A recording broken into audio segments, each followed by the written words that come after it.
Aunque la aprobación de una ley que extinga dominios y le retorne al Estado el dinero robado por funcionarios es muy atractiva a los ojos de la generalidad de la población, yo incluida, su incongruencia con el ordenamiento jurídico dominicano podría ser de tropiezo para su aplicación. ¿Cuáles son estos escollos a partir de lo jurídico? Vamos a abordar este tema con nuestro jurista de cabecera, Francisco Álvarez Martínez. Bienvenido a Esto No Tiene Nombre. Gracias por la invitación. Un placer. ¿Por dónde arrancamos? Bueno, Miralba ya puso ahí el tema.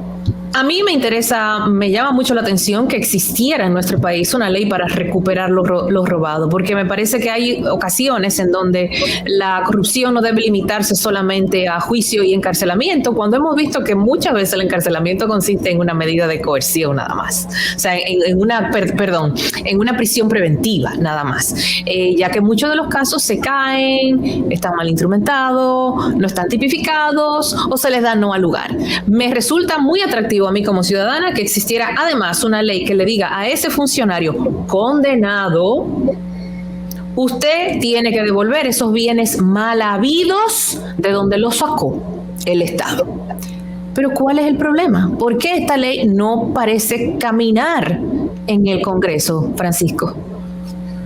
Mira, la realidad es que cuando escuchamos esa fórmula mercadológica de cómo se vende el objeto de la ley, suena realmente un esfuerzo loable, y yo creo que en el corazón de la persona que la están promoviendo eso es lo que está ocurriendo. O sea, son porque son dos proyectos de ley que están tratando de crear un marco legal que permita ser más eficientes en la recuperación, entre comillas, de un patrimonio que se adquirió de bienes de manera ilícita. No solamente por temas, por ejemplo, de corrupción, sino producto de actividades ilícitas que se genera un dinero, le voy a llamar de manera genérica, inorgánico, o sea, un dinero que nunca debió existir porque se generó a través de una ilegalidad y que fue utilizado para comprar, por ejemplo, un apartamento. ¿Cuál es el problema de la ley o de los proyectos de ley? Porque tenemos dos ahora mismo cursando en el Congreso, teníamos dos la legislatura pasada y hemos tenido varios en los últimos, yo diría que 8 años, y todos han tenido el mismo choque, y es la pretensión de los promotores de que ese proyecto atropelle de manera rampante grandes conquistas constitucionales para tratar de ser, diría yo, y agrega Francisco, digamos, populista, con el resultado inmediato de la medida. Me explico. Cuando uno lee ese proyecto de ley actual, voy a tomar el del senador Antonio Taveras, que es el que más he estudiado. Yo pienso que si tú lo lees de arriba para abajo, sin el contexto jurídico de lo que tenemos en la Constitución y lo que tenemos en los tratados internacionales, tú pudieras decir, me parece genial. Es un esfuerzo que hay que discutirlo, pero me parece genial. Ahora, cuando tú comienzas a estudiar cómo eso choca con la Constitución, y voy a elegir un punto para comenzar, la retroactividad de la ley. ¿Qué sucede con la retroactividad de la ley? Que es quizás el punto que más choque genera, no solamente con la Constitución, sino con todos los abogados que hemos estado estudiando y opinando sobre el proyecto de ley. Explíquele primero, profesor, qué es a nuestra audiencia la retroactividad de la ley. Claro, la Constitución consagra una garantía que yo diría que es casi universal, de que ninguna modificación en la ley puede afectar, dañar a una actividad, un comportamiento o una persona en el pasado, porque se entiende que si algo no era ilegal cuando tú lo hiciste, no puede ser ilegal el día de hoy y generarte esa afectación a raíz de cuando tú lo hiciste. ¿Por qué? Porque en materia penal hay un tema de que la culpabilidad normalmente, salvo casos específicos, se le adjudica un grado intencional. O sea, yo decidí tomar esa botella de agua que no me pertenecía y eso es robo. Ahora, si eso no está tipificado en la ley, o sea, si no existe una disposición legal que dice que yo no puedo tomar esa botella de agua y yo la tomo, lo que yo estoy haciendo no tiene ese elemento intencional de robar porque no existía. Si pasado mañana se promulga una ley que así lo sanciona, la Constitución me protege a mí de que cuando yo cometí ese hecho que hoy está tipificado y antes no, nada me va a pasar. Entonces, o sea, para que la gente entienda, hoy robarse una botella de agua no es un delito, no está tipificado en la ley, no es un delito.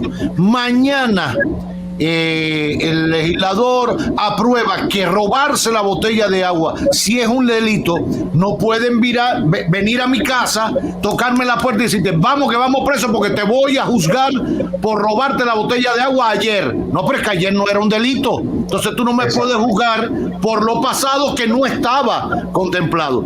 Salvo que lo que se decida mañana a mí, de cara al pasado, me beneficie como persona física y jurídica. ¿Me hago entender? Claro, y eso es quizás la única fórmula aplicable a la retroactividad de la ley, que es cuando beneficia a alguien que está sub judice, o sea, que ha sido afectado ya por una penalidad que desapareció. ¿Por qué? Porque el legislador reconoció, y el constituyente concluyó eso en el artículo 110 siguiente de nuestra Constitución, reconoció que hay veces que lo que es ilegal depende de un momento de la sociedad y que luego quizás eso desaparece, y que la sociedad no puede mantener castigado o restableciendo los derechos civiles y políticos de una persona luego de que esa sanción desaparece. Entonces, si hoy, por ejemplo, robarse el agua es ilegal y yo me la robo y estoy guardando prisión, y mañana se modifica la ley eliminando esa ilegalidad, la ley nueva sí es retroactiva en el sentido de que me va a beneficiar a mí. Eso es en lenguaje llano y sin entrar al caso, porque cada caso tiene peculiaridades. Pero sí me puede beneficiar a mí para eliminar esa parte de la imputación, porque ya el legislador decidió que eso no le interesa perseguir. Entonces, cuando tú ves un proyecto de ley como este, que es enorme, que toca muchísimas cosas que no necesariamente, yo pienso, son aptitud de una discusión de ese tipo, porque incluso en las últimas discusiones han surgido muchísimos elementos que deberían ser parte de una reforma fiscal. Cuando digo reforma fiscal no me refiero al elemento de qué se va a grabar y qué no, sino de cómo se va a grabar a la sociedad. Pero tenemos el choque de que cuando llega eso al Congreso, lamentablemente hay muchos legisladores que quieren apoyar la causa, pero no pueden firmar cualquier cosa. ¿Por qué? Porque si tú promueves una ley que promueve a su vez la retroactividad y choca con el 110 de la Constitución, ¿qué va a pasar? Que en un año, en 6 meses, en 3 meses, en 2 años, cuando eso afecte a alguien de manera retroactiva, esa persona va a deducir una inconstitucionalidad de esa ley que probablemente va a terminar extirpando una parte de la ley o inhabilitándola casi en su totalidad. Y eso es lo que yo siento a veces, que los legisladores que están promoviendo el proyecto de ley no están pensando. O sea, más allá de ponerse una bandera de lucha anti la corrupción y tratar de, rompiendo brazos, promover un proyecto de ley que yo entiendo pudiera tener sus herramientas útiles y buenas, están dejando de lado que al hacerlo de esa forma se pueden crear elementos que más adelante pase, como por ejemplo con la ley de partido. Claro. Que es un ejemplo típico de una ley que se promueve a la mala, y al final cuando llega un tribunal, yo creo que todos hemos sido espectadores de cómo le ha ido a la ley en esa evaluación jurisdiccional. Bueno, de hecho, hay que recordar, y qué bueno que pones ese ejemplo, la ley de partidos de garantías electorales ha sido una de las leyes que más se ha corregido una vez fue promulgada, aprobada por el legislativo y promulgada por el Poder Ejecutivo, por tantos parches. O sea, todos los artículos han sido corregidos. Y para que la gente tenga una idea, nosotros fuimos a unas elecciones en el 2020 con un sistema, o intentamos ir y después fuimos de otra manera, utilizando un mecanismo que hoy el Tribunal Constitucional dijo que es inconstitucional. ¿Me entiende? O sea, la ley reconocía que el voto electrónico era válido y que se podía hacer, y los escáneres y la computadora y el copón bendito. Eso se sometió, fuimos a elecciones. Aquí, como los procesos tienen su tiempo o su tempo para poder sancionar eso, el Tribunal Constitucional tiene que tener un quórum determinado para sentarse y valorarlo. Hay ciertos apremios con ciertas cosas. Lo cierto es que 2 años después, el Tribunal Constitucional dijo que el voto electrónico es inconstitucional. Sin embargo, gran parte de los representantes que hoy tenemos fueron electos con el voto electrónico. ¿Cómo se entiende eso? Voy para atrás y digo que no son legítimos esos funcionarios, o esos diputados, senadores o alcaldes, o el presidente no es legítimo porque se eligió por un proceso. Bueno, se eligió por algo que era ley en ese momento, aunque hoy el Constitucional dice que no. Por eso no es posible que de cara al 24 se vuelvan a utilizar los escáneres y cosas, porque ya el Constitucional dijo que no. Me hago entender, y todo por la manera en que se festinan las cosas. Recuerdo que lo dije y lo critiqué. No se puede sancochar la ley de partidos políticos y de garantías electorales. Mire, hoy ningún artículo pasó la prueba, todos fueron impugnados, todos fueron llevados a revisión. Entonces vamos a hacer lo mismo con la ley de extinción de dominio, con tantos periquitos que tiene, como dice Francisco, que ha hecho un análisis, ya lo he escrito en otras ocasiones. Yo a veces me vuelvo, porque él me manda algunas cositas para que yo lea aquí entre nosotros, pero ya no sé si es que las publica o me las manda a mí, pero, y excúsame si cometo alguna indiscreción, pero ha hecho análisis artículo por artículo. Yo creo que yo lo publiqué, Francisco, artículo por artículo de lo que plantea la ley de extinción de dominio. Nadie quiere que no prospere la ley de extinción de dominio, porque entonces hablamos de tanta democracia y hablamos de tanta pendejada, que cuando alguien hace alguna observación es porque tú estás apañando la corrupción y tú quieres que se roben el erario y tú quieres esto. Oye, pero viejo, no seas tan extremista y tan tonto, porque al final es un tonto como decir que hay que salir a buscar 1 millón de firmas para eso. Es que esto no es el Miss Universo. Estamos hablando de una ley muy seria para el Estado, para la institucionalidad, para el individuo, para el ciudadano.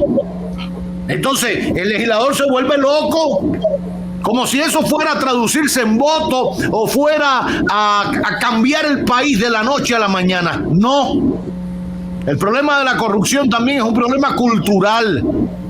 Y se aprende desde que usted ve a un niño que le coge un caramelito al de al lado. Si usted no le llama la atención como niño, no como adulto, lo repetirá mañana llevándose un vehículo o lo que fuere. Entonces, yo creo que con eso hay que tener cuidado. Yo creo que está claro lo de la retroactividad. Me opongo con firmeza a que por el hecho de querer reclamarle, ¿hasta dónde vamos a llegar? ¿Hasta Trujillo? ¿Hasta dónde vamos a llegar? ¿A Ulises Heró? ¿Lo vamos a sacar? ¿Hasta dónde queremos llegar en la retroactividad? A Leonel, a Danilo, para inhabilitarlo. Danilo está inhabilitado. Al resto de los que le acompañaban, no están en eso. Y una parte está presa. A Leonel lo quieren inhabilitar. ¿A quién más? Sigan para atrás, Hipólito. Entonces, ¿hasta dónde queremos llegar? Pero además, la ley tiene otras cosas, Francisco, si mal no recuerdo. O sea, ¿qué organismo, qué estructura va a controlar todo eso?